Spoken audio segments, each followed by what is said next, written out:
இந்த வீடியோவை உங்களுக்கு வழங்குவோர் மாலை முரசு செய்திகள் தொலைக்காட்சியின் படிப்போம் ஜெயிப்போம் உயர்கல்வியை தேர்ந்தெடுப்பதில் உள்ள சந்தேகங்களை தீர்க்கும் நிகழ்ச்சி தினமும் மாலை 5 மணிக்கு. வணக்கம். போஸ்டர்ஸ் எட்கியர் வழங்கும் தமிழ்நாடு 360க்கு உங்களை வரவேற்பது நான் ராம்குமார். தமிழகத்தில் உள்ள அனைத்து மாவட்ட நிகழ்வுகளையும் விரிவாக பார்ப்பதற்கு முன் தலைப்புச் செய்திகளை பார்க்கலாம். உடுமலைப்பேட்டையில் மாலை நேரத்தில் கனமழை வெளுத்து வாங்கியது. தேசிய நெடுஞ்சாலையில் மழைநீர் குளம்போல் தேங்கியதால் வாகன ஓட்டிகள் அவதி.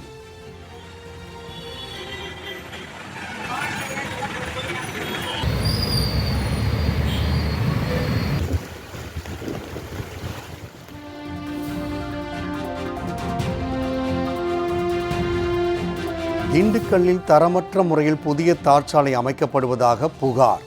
ஒப்பந்ததாரர் மீது நடவடிக்கை எடுக்க கோரிக்கை. கோவையில் ஆக்கிரமிப்பு வீடுகளை இடிக்க குடியிருப்பு வாசிகள் கடும் எதிர்ப்பு.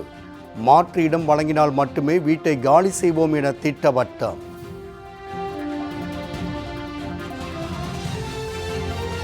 கோடை வெயிலால் தென்காசி வனப்பகுதிகளில் வறண்டு வரும் நீர்நிலைகள். தண்ணீர் தேடி கூட்டம் கூட்டமாக சுற்றித் திரியும் காட்டு யானைகள்.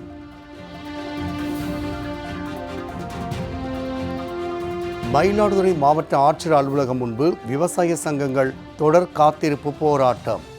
மழையினால் பாதிக்கப்பட்ட பயிர்களுக்கு இழப்பீடு வழங்காததை கண்டித்து முழக்கம்.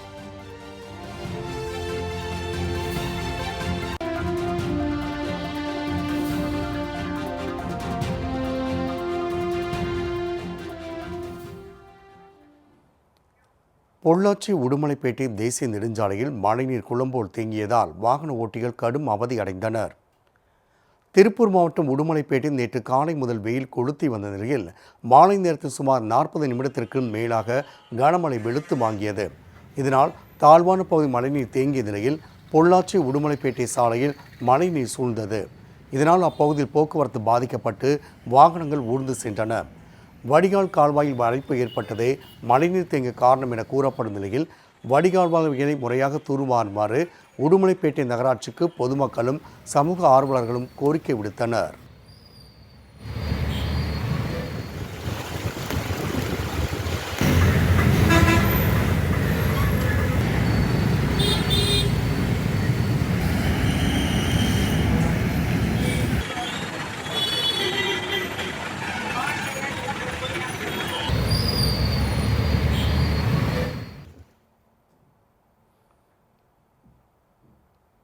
திண்டுக்கல்லில் தரமற்ற முறையில் புதிய தார் சாலை அமைக்கப்படுவதால் மக்கள் வரிப்பணம் வீணடிக்கப்படுவதாக குற்றச்சாட்டு எழுந்துள்ளது. திண்டுக்கல் மாநகராட்சியில் 48 வார்டுகள் உள்ளன. திண்டுக்கல்லின் முக்கிய சாலையின் கழிவுநீர் கால்வாய்கள் அமைக்கும் பணி நிறைவடைந்த பகுதிகளில் புதிய தார் சாலை போடப்பட்டு வருகிறது. கமலா நேரு மருத்துவமனை சாலை, ஸ்கீம் ரோடு உள்ளிட்ட சாலைகளில் பழைய ஜல்லிக்கற்களை அகற்றாமல் ஒப்பந்ததாரர் புதிய சாலை அமைத்து வருவதாக அப்பகுதி மக்கள் தெரிவித்துள்ளனர். பெயரளவில் போடப்படும் தரமற்ற தார் சாலைகள் வெறும் 3 மாதங்களுக்குள் சேதமடைந்து விடும் என கூறும் அப்பகுதி மக்கள் ஒப்பந்ததாரர் மீது கடுமையான நடவடிக்கை எடுக்குமாறு கோரிக்கை விடுத்துள்ளனர்.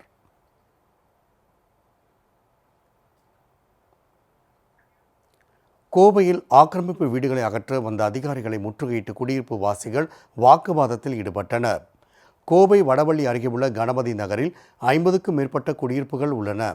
அங்கு 800க்கும் மேற்பட்ட பொதுமக்கள் கடந்த 40 ஆண்டுகளாக வசித்து வருகின்றனர். மேற்கு தொடர்ச்சி மலைப்பகுதி மழை பெய்யும் போது கணபதி நகரை வெள்ளத்தில் மூழ்கடித்து வருகிறது. இந்நிலையில் கோவை மாவட்ட ஆட்சியர் உத்தரவின் பேரில் கணபதி நகரில் நீர்வழி பாதையில் கட்டப்பட்டுள்ள வீடுகளை அகற்ற தாசில்தார், கிராம நிர்வாக அதிகாரி உள்ளிட்டோர் முடிவாங்கினர். அப்போது அதிகாரிடம் வாக்குவாதத்தில் ஈடுபட்ட குடியிருப்பு வாசிகள் மாற்றிடம் ஒதுக்கினால் மட்டுமே வீடுகளை காலி செய்வோம் என திட்டவட்டமாக தெரிவித்தனர். இதைத் தொடர்ந்து 10 நாட்களுக்குள் ஆக்கிரமிப்புகளை அகற்றுமாறு குடியிருப்பு வாசிகளுக்கு அதிகாரிகள் காலக்கெடு நிர்ணயம் செய்துவிட்டு அங்கிருந்து சென்றனர்.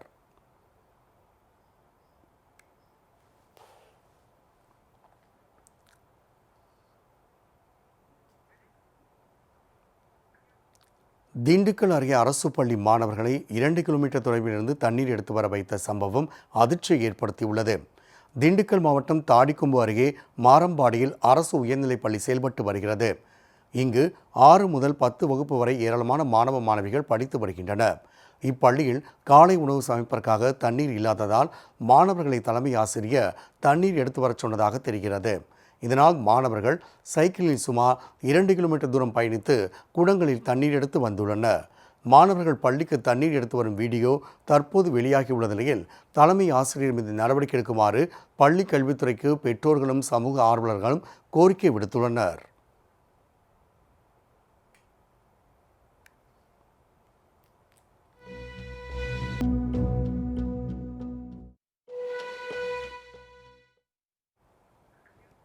திருப்பத்தூரில் எஸ்பி அலுவலகம் செல்லும் முக்கிய சாலையில் திடீர் பள்ளம் ஏற்பட்டதால் வாகன ஓட்டிகள் அவதி அடைந்தனர். திருப்பத்தூரிலிருந்து திருவண்ணாமலை செல்லும் பிரதான சாலையில் திருப்பத்தூர் மாவட்ட காவல் கண்காணிப்பாளர் அலுவலகம் அமைந்துள்ளது. இந்த அலுவலகம் முன்பு உள்ள சாலையின் இருபுறங்களிலும் திடீரென 3 அடி ஆழத்திற்கு பள்ளம் ஏற்பட்டுள்ளது. இதனால் அப்பகுதியில் போக்குவரத்து பாதிக்கப்பட்ட நிலையில் பள்ளத்தை நெடுஞ்சாலைத்துறை அதிகாரிகள் பேப்பர் அட்டை வைத்து மூடியுள்ளனர். கனரக வாகனங்கள் செல்லும்போது பள்ளத்தில் சிக்கும் அபாயம் ஏற்பட்டுள்ளதால் அதனை முறையாக சீரமைக்குமாறு நெடுஞ்சாலைத்துறைக்கு அப்பகுதி மக்கள் கோரிக்கை விடுத்துள்ளனர். சின்னக்கடை தெரு பக்கத்தில் இருக்கிற இந்த பகுதியில் திடீர்னு ஒரு பகுதியில் பள்ளம், பெரிய பள்ளம் ஏற்பட்டது. உடனடியாக என்ன அப்படின்னா அந்த பள்ளத்தை சரி பண்ணுறதுக்கான வேலைகளை எடுக்கிற அதே சமயத்தில் இன்னொரு பக்கமும் இப்போ ஒரு புதிய பள்ளம் உருவாகி இருக்குது. இப்போ இரவு நேரத்தில் கனரக வாகனங்கள் வருது அப்படின்னா மிகப்பெரிய விபத்துகள் ஏற்படுவதற்கான வாய்ப்புகள் இருக்குது. நிறைய உயிரிழப்புகள் ஏற்படுறதுக்கும் ஒரு வாய்ப்பு இருக்குது. ஏன் இந்த நெடுஞ்சாலைத்துறை இப்படி இருக்கிறாங்கன்னு தெரியல. ஏன்னா பல்லாயிரக்கணக்கான வாகனங்கள் பயணிக்கின்ற சாலை இந்த அளவுக்கு மோசமாக இருக்கிறது ரொம்ப வேதனைக்குரியது. உடனடியாக நெடுஞ்சாலைத்துறையும் நகராட்சியும் இதை இந்த பள்ளத்தை மூடுறதுக்கான வேலைகளை எடுத்துக்கணும் அப்படின்னு தான் நான் கோரிக்கை வைக்கிறோம்.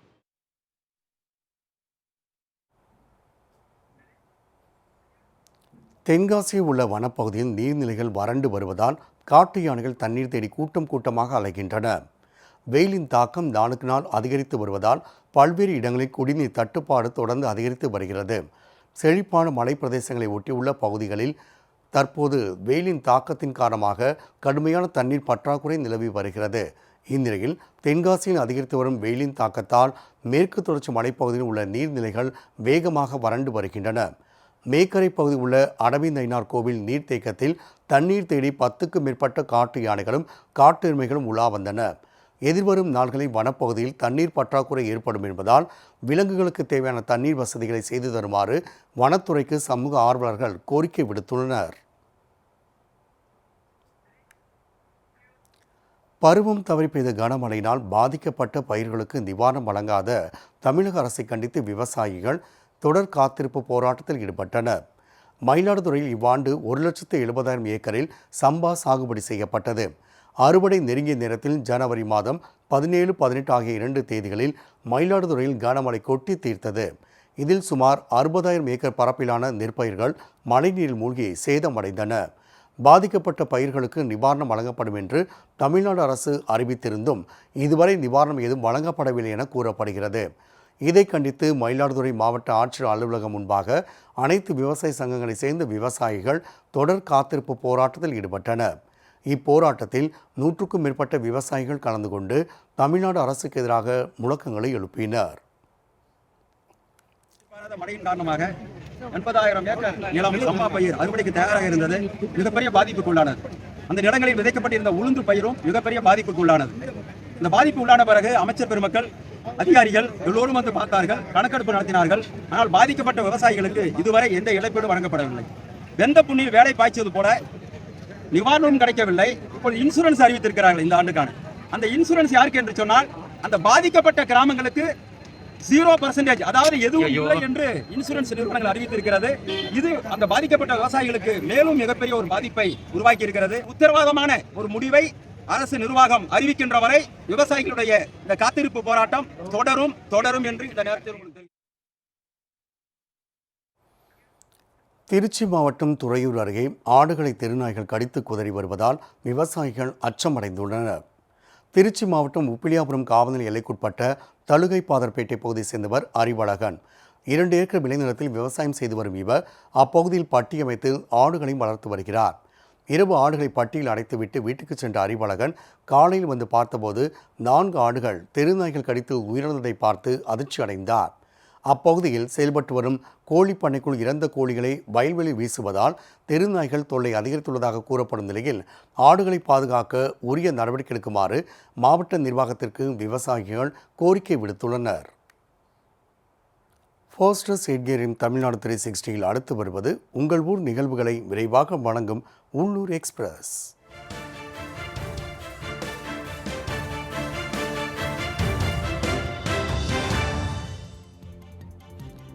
நாமக்கல் மாவட்டம் ராசிபுரம் அருகே மது பாட்டில்களுக்கு 10 ரூபாய் கூடுதலாக வசூலித்த டாஸ்மாக் ஊழியர் மீது நடவடிக்கை எடுக்குமாறு கோரிக்கை எழுந்துள்ளது.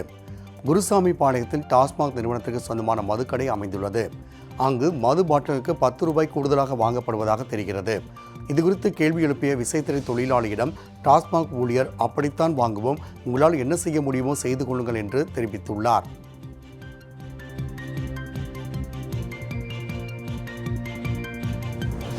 பகல்காம் துப்பாக்கிச் சூட்டில் உயிரிழந்த சுற்றுலா பயணிகளுக்கு அஞ்சலி செலுத்தும் விதமாக வாணியம்பாடி அருகே உள்ள தனியார் கல்லூரி மாணவிகள் மெழுகுவர்த்தி ஏந்தி 2 நிமிடங்கள் மௌன அஞ்சலி செலுத்தினர். இதைத் தொடர்ந்து மாணவிகளும் ஆசிரியர்களும் தீவிரவாதத்திற்கு எதிராக கண்டன கோஷங்களை எழுப்பினர்.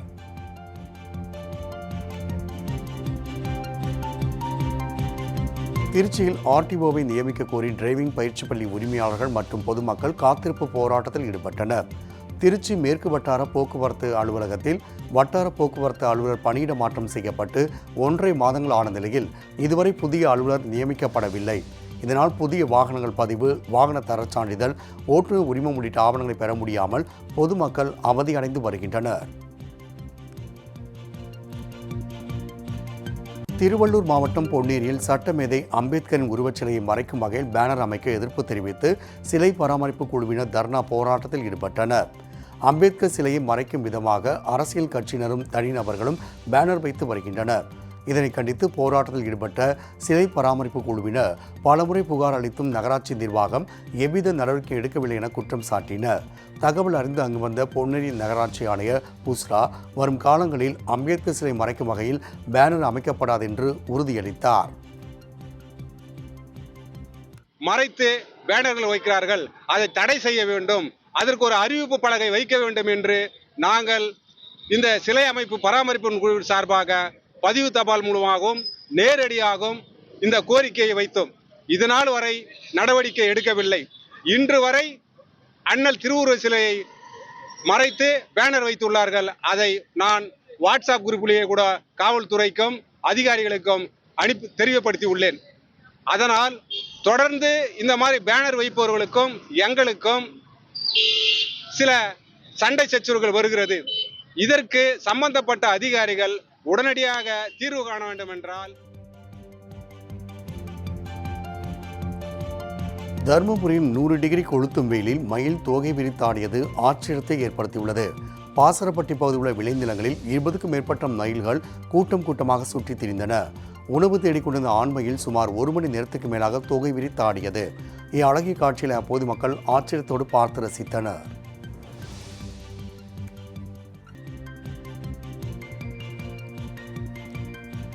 செங்கல்பட்டு மாவட்டம் கல்பாக்கம் அருகே வயலூரில் புலிப்பறை ஈஸ்வரர் கோவில் மகா குடமுழுக்கு விழா வெகு விமர்சையாக நடைபெற்றது.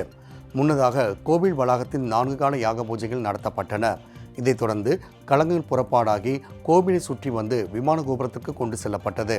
இதைத் தொடர்ந்து கோபுர கலசத்தின் மீது புனித நீர் ஊற்றப்பட்ட நிலையில் திரளான பக்தர்கள் சாமி தரிசனம் செய்தனர்.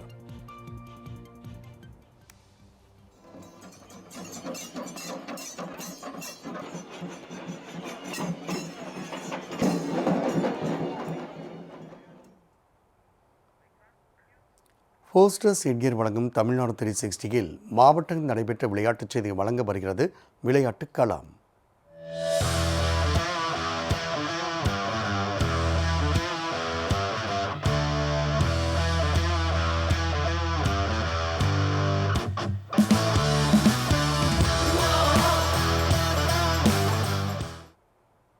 பொன் அமராவதி அருகே நடைபெற்ற ஜல்லிக்கட்டு போட்டியில் சீறி பாய்ந்த காளைகளை வீரர்கள் போட்டி போட்டுக்கொண்டு அடக்கினர்.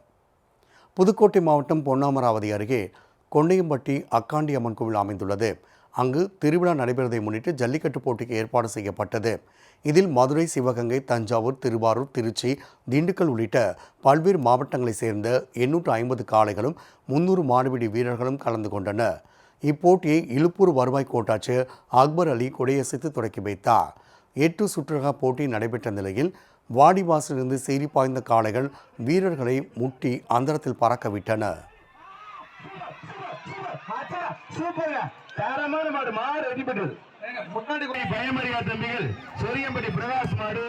இப்போட்டியில் வெற்றி பெற்ற வீரர்களுக்கும் மாட்டின் உரிமையாளர்களுக்கும் பல்வேறு பரிசுகள் வழங்கப்பட்டன. விறுவிறுப்பாக நடைபெற்ற இந்த ஜல்லிக்கட்டு போட்டியை சுற்றுவட்டார பகுதியை சேர்ந்த ஆயிரக்கணக்கான பொதுமக்கள் கண்டுகளித்த நிலையில் காரையூர் போலீசார் பாதுகாப்பு பணியில் ஈடுபட்டனர்.